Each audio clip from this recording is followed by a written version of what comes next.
Saya ada nampak jiran saya pakai yang keluar ais tu. Yang tu mana satu itulah model ais yang ada features untuk ice maker. Siapa yang suka minum ais tu mesti suka model ni sebab tekan je terus keluar ais. Mesin ni menghasilkan 700 gram air batu setiap 20 minit dan kalau habis jangan risau sebab dia automatic refill. Design sangat moden dan ada dua pilihan warna iaitu pebble grey dan porcelain white. Yang paling best dia bukan sahaja ada ais, malah dia ada 3 suhu air iaitu air panas, air biasa dan juga air sejuk. Dan kalau korang perasan dekat suhu air panas ni ada 3 button. Kalau dia menyala semua maksudnya air dah cukup panas. Begitu juga dengan air sejuk, dah cukup sejuk. Untuk pilihan amount air pula ada 250ml, 500ml dan juga 1000ml untuk saiz pot. Nak keluarkan air senang saja, just tekan je button air ni dan air akan terus keluar. Senang kan?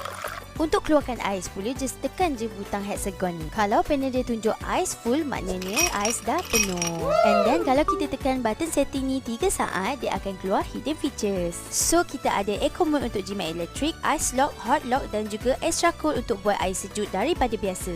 Dan kalau kita aktifkan ice first function, maknanya water filter ni akan utamakan buat ais dulu. Cuaca panas macam Malaysia ni seronok kalau ada ais. Nak kira guide kowe? Tekan link dekat bio. Bye bye.